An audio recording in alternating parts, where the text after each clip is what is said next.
like through my eyes when I first came to the organization, because in 2014, 2015, 2016, I didn't know anything about organizing. I didn't know, I didn't have a power analysis.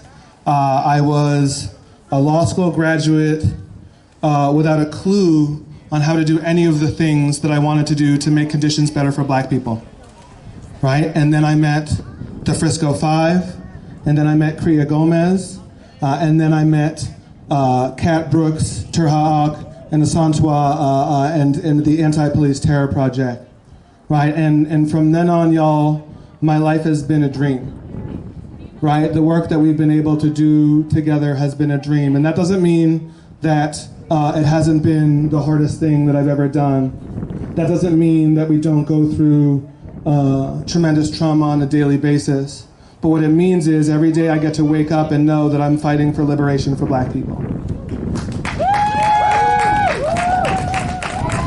And just as importantly for me, I know that we are building an organization that will give the capacity for more folks to fight for liberation for black people, right? And so what you see here, this building, is just one of many manifestations of our growth and our expansion as we create a larger and larger vehicle for black liberation, right? That means that we're fighting at the local level. That means that we're fighting at the county level, at the state level. That means that we're starting mutual aid programs. That means that we've established a bail program. That means that we're redistributing millions of dollars. That means that we're working on putting out guides so people can replicate our models. That means that we're trying to go from this to, as Kat said, this is just the beginning, to the clinic of our dreams so people have a place to go when they need stability and services.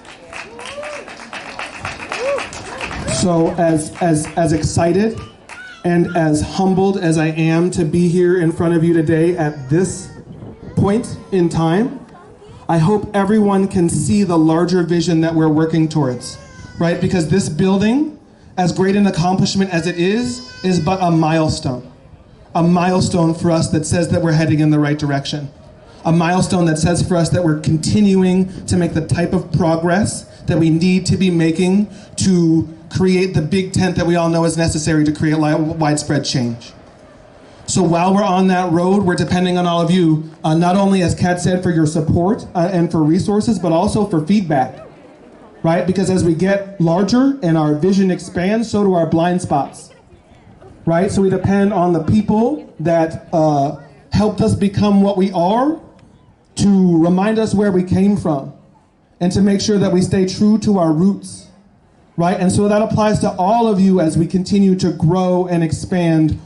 What has it meant to be APTP, and are we remaining true to that, is a question that we ask ourselves every day, and we ask you to hold us accountable to.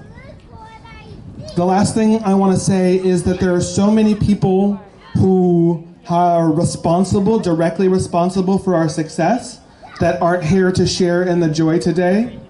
Like, just as one example, the Defund OPD committee.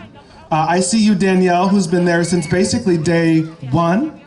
And I know that there are a few more folks who have come through here today who were day ones as well. But there are folks who we didn't have in office, we didn't have.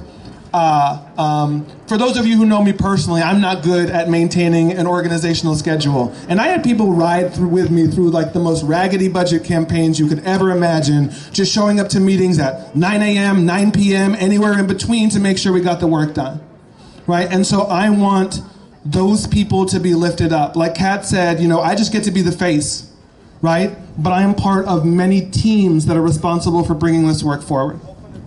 And then the last thing is, I wouldn't be keeping it 100 if I didn't give a shout out to Annie Banks, my partner.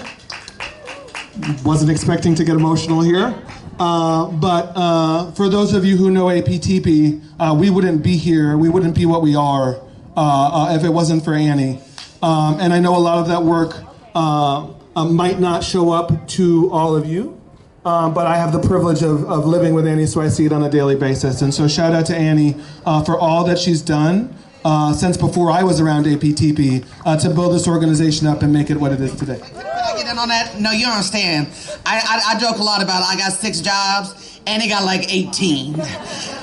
For years, just me and Annie in the office. Annie is our fundraising director. Annie does our administration. Annie takes care of the babies. Annie runs my schedule.